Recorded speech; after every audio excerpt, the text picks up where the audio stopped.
Excuse me, sir. This floor contains a lot of confidential information, so it's off limits to outsiders. The cleaning company's office is in the basement, right? Hurry up and get going. The younger employees these days are exactly spirited. That's all I thought to myself. Being nearly 60 and on the brink of retirement, suddenly showing up at the headquarters. It's no wonder the younger employees don't recognize who I am. In the end, it doesn't matter what I'm supposed to be. I just do my job. My name is Michael, in my late 50s. For an average salaried worker, I'd be considered close to retirement age in most companies. The company I admired is one that develops online games. It started in a tiny room with just 2 computers and 2 people.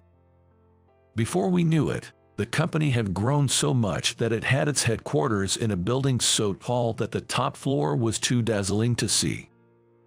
I was called in for work this time, but I was worried if I could handle it since there have been a lot of young employees joining in the meantime.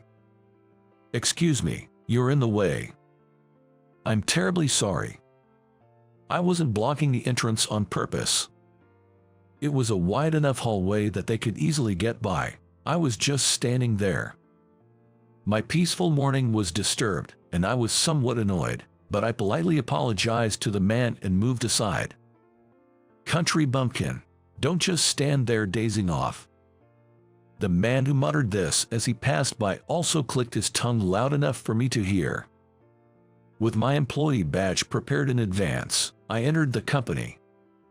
I believe the development department was this way. I hardly ever came to the headquarters, so I was lost in the building filled with similar-looking rooms. Then, I spotted the man who had hurled insults at me at the entrance. Realizing my gaze, the man seemed to recognize me and immediately said, Hold on, sir. This floor has a lot of confidential matters, so it's off-limits to outsiders. The cleaning company's office is supposed to be in the basement. Hurry up and go." The man must have thought I was a cleaner based on my attire. He gestured dismissively with his hand. No, that's not it, you see. I'm busy here. Just go do your cleaning job." The man didn't seem to have the slightest interest in listening to me, glaring as if to make sure I'd quickly leave the floor. I apologized for the intrusion. Today, I was dressed in a casual jacket and a checkered shirt. Since I wasn't wearing a tie, they probably didn't think I was an employee of the company. Reluctantly, I decided to move as the man had said. As I was about to take the elevator down, the man quickly grabbed my hand, pressing the elevator button. "Hey, old man, this isn't your personal elevator. Take the stairs." With a smug look, the man said that to me. I understood he wanted to belittle me as much as possible, and I felt irritated, but showing anger would only play into his hands. I held back and, with a pleasant smile, looked at the man and said, "You're right. I'm very sorry for the inconvenience." Saying that, I checked the man's employee badge. It read Brandon Taylor. Brandon, I might as well remember that. Though I thought it was in bad taste, I firmly memorized Brandon's face and headed towards the stairs. As I slowly descended the stairs, thinking about the many floors, I realized that at my age, it was indeed impossible, and I might just collapse. The first few steps felt like good exercise, but I quickly started to run out of breath. When I carefully stepped out into the hallway, I found myself in the cafeteria. This is a relief. I'll take a break here before getting in touch. Thinking this, I ordered an iced coffee and drank about half of it in one go, and then my phone rang. "Hello, this is Michael speaking." "Hey, where are you right now? I've been waiting for your call. Let me know once you arrive at the station. I'll send a car to pick you up." "Oh, I'm currently." "Wait, where are you right now?" As I began to say I'm at, I stopped myself. It might be good to take a look around the headquarters and see what it's like now and who's working here. So, I pretended I hadn't arrived yet. Sorry, I haven't reached the station yet. I'll be there soon and will call you back. Fortunately, it's been 20 years since I last came to headquarters. With many young employees like Brandon, not many people know me. I felt like a child playing hide and seek in the vast building. If I wander around too conspicuously, I might be treated as a suspicious person by someone like Brandon. I decided to keep a low profile. Then, a woman approached. She seemed to have some business with the chef in the cafeteria. From her attire and demeanor, she appeared to be in her late 30s. She was dressed smartly in a suit. She was possibly the CEO's secretary. Holding a planner and a tablet, she looked like someone who gets the job done. Clicking her heels, she approached the chef in the kitchen and said, "Good morning. Today, CEO Smith has an important guest, so please prepare lunch for two as usual." For me, usually in the countryside, this woman seemed like someone from a TV drama. Indeed, a CEO must have a good eye for people, I thought as I watched her. Noticing my gaze, she looked at me. After a moment of wondering who I was, she greeted me politely. "Good morning. Is there something troubling you? My name is Ashley," she asked, perhaps sensing my unease. "Good morning. No, I'm just taking a break before work. Please don't mind me." Even though she said not to worry, it's natural to be curious about an unfamiliar face in the company. Despite being a public cafeteria, she eyed me with suspicion as if I were an intruder. When I asked Ashley for directions to the development room, she kindly joined me in the elevator. Exiting the elevator, Ashley said, "The development room is at the end of this floor," and then returned to her own office. Obviously, as a stranger, I couldn't just walk into a room boldly, so I looked around discreetly. Then, from a room that seemed to be a meeting room, I heard loud voices. "Brandon, not again. Please stop it. You'll get caught eventually." I heard such voices. Carefully, I moved closer to eavesdrop without being noticed. "Who do you think you're talking to? I could have you kicked out of this development department in no time." Peeking into the room, I saw Brandon, who had complained to me a while ago. Could Brandon hold a high position, capable of expelling someone from the development department? I worried about the HR personnel hiring such individuals, wondering if he might have connections at the executive level. Then Brandon came to where I was hiding, and our eyes met. "Hey, cleaning guy, you are still here. This area is off limits to outsiders. Are you a new guy? Then, go buy me a coffee, now." Embarrassed at being seen in that situation, Brandon yelled at me with visible irritation. I apologized for the inconvenience. Understood. As I apologized, Brandon seemed somewhat satisfied and quickly left. Right after that, the man who was talking to Brandon approached me. "Are you okay? He's really rough, isn't he?" "Thank you. It's my fault for eavesdropping. Excuse me, but did he take something important from you?" The man looked troubled at being seen in such an unpleasant situation, but after a brief pause, he shared with me. "That guy is related to someone important in HR, maybe a son or a relative. That's why he's been placed in this department despite being incapable. He always takes credit for others' work, pretending to be busy. He sounds like trouble. Is it because of connections in HR? Just keep it between us, okay?" The man put his index finger to his lips, signaling for secrecy. "Sure, I won't tell anyone, but doesn't it bother you that he's taking credit for your work? Don't you care about what you develop?" I couldn't help but express my frustration to the man. "I hate it too, but if I refuse, I might get kicked out of development. I love my job, you know, but there's a limit to everything. That's why I've planted a bug in the current data. I can fix it, but Brandon definitely can't. It'll be interesting to see what happens." He spoke with a bit of irritation after hearing my words. "Won't Brandon try to get back at you? I can't believe there are such childish adults around." Well, we'll cross that bridge when we come to it. Working in a place where you can't do your job properly doesn't lead to good outcomes. I've said too much to someone I've just met. Sorry, I need to get back to work. Hey, can you tell me your name? I'm Jason. Oh, and don't worry about the coffee. I'll get it.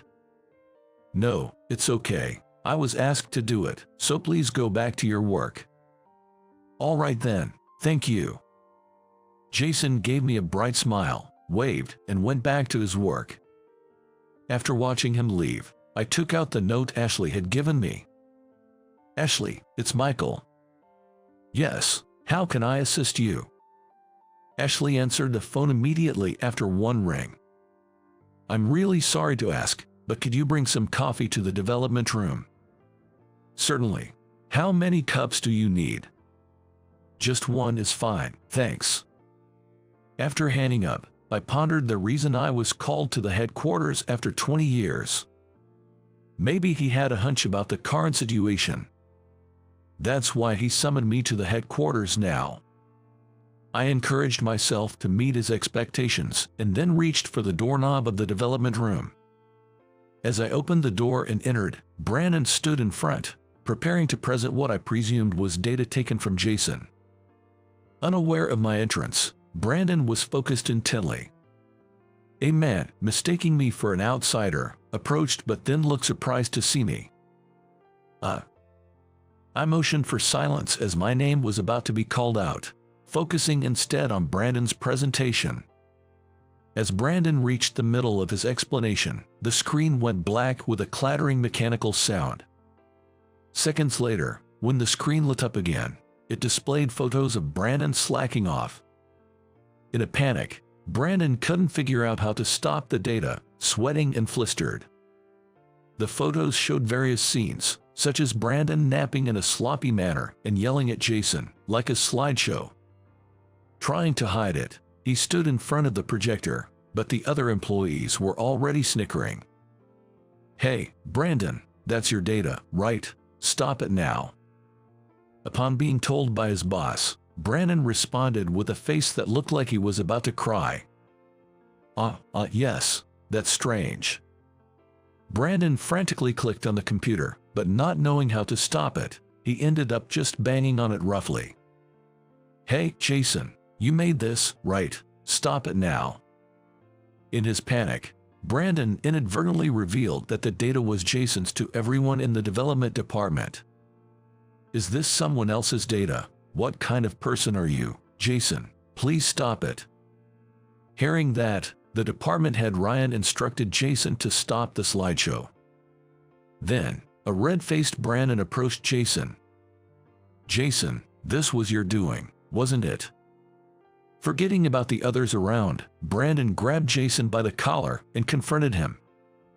Just as he was about to swing his right hand, I spoke up. Brandon, stop this disgraceful behavior right now. Let go of Jason. Everyone in the room turned to me in shock. Brandon, the most surprised, looked at me as his name was called. And then he directed his anger at me, yelling as if to take it out on me. Hey, old man, don't you dare to act all high and mighty with me, a newbie. Where's the coffee? Seeing Brandon confront me, Ryan from the development department intervened him. Do you even realize who you're talking to? Ryan, this old guy is a new hire, right? What is HR thinking hiring someone like him? Hearing that, Ryan let out a heavy sigh. Brandon ignored the question, and Ryan offered me a deep apology. I'm terribly sorry for this unsightly scene and the rude behavior. Chairman Smith, did you, by any chance, hear about this from CEO Smith? Well, I haven't heard the details, but I had a hunch something was going on.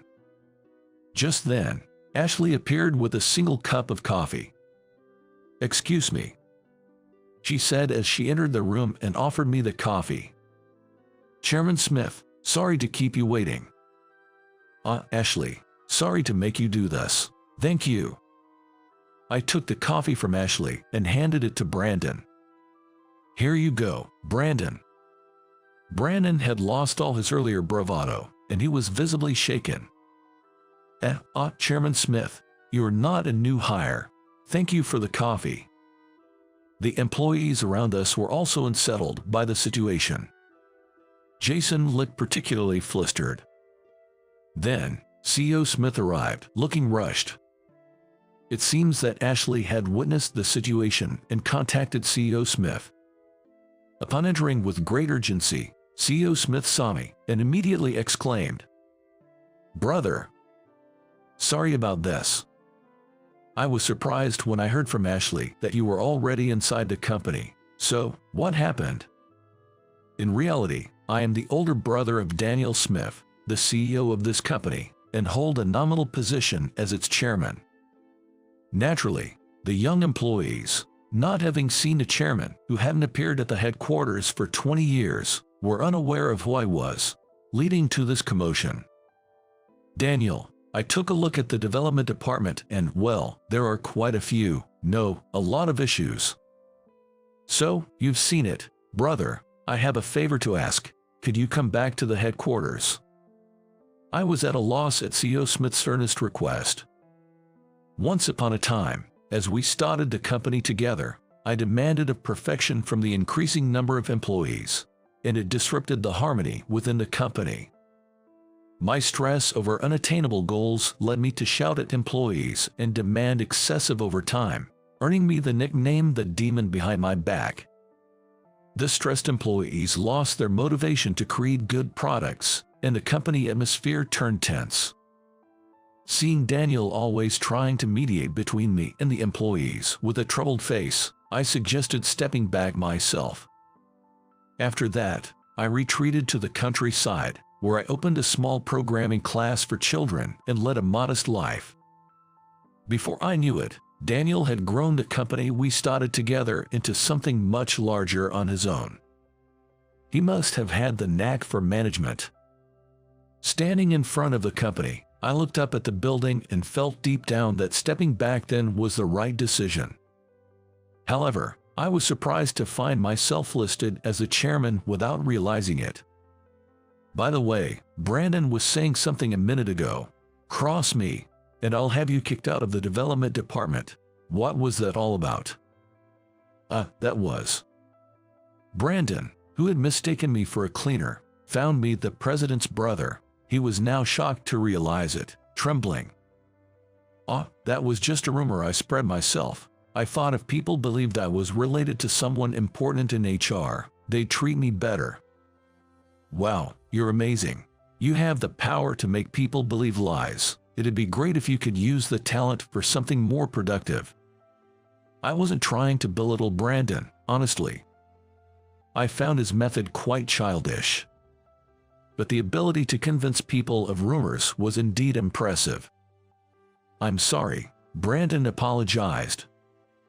I stopped him and said, "Instead of apologizing to me, shouldn't you be apologizing to Jason?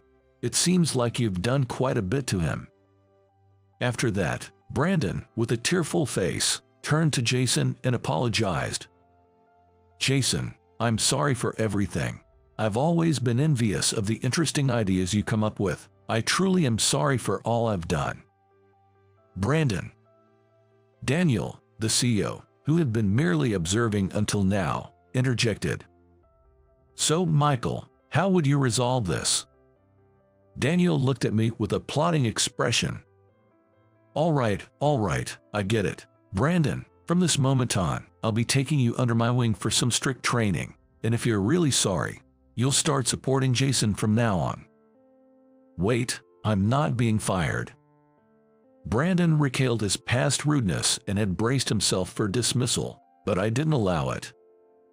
"You see, I love turning the incapable into the capable even more than I love my meals. You're going to change." As I said this with a cheerful smile, Ryan from the development department murmured, "The demon still holds." Demon. Brandon shrank like a trembling puppy. Even demons mellow out and become less scary with age, after 20 years. Daniel, the CEO, said this with a hearty laugh as he left the development department. "A demon, huh? Lucky you, Brandon. Make sure to learn all the ins and outs thoroughly. I want to learn too. Jason seemed amused by Brandon's trembling, but expressed a desire to learn together. It's nice to hear you want to learn from me. All right, Brandon, let's get started. Yes, sir. Brandon looked at me nervously. As a new member of the development team, I focused on nurturing young talent. Brandon was gradually transforming into a capable individual, and for some reason, Jason became very attached to me. The atmosphere in the development room now was filled with laughter. It was far from a stark contrast to the tense environment of 20 years ago. And so, I'm enjoying corporate life for the first time in 20 years. Perhaps even demons soften and lose their scare over 2 decades. At the cusp of 60, I'm experiencing some of the most enjoyable moments of my life.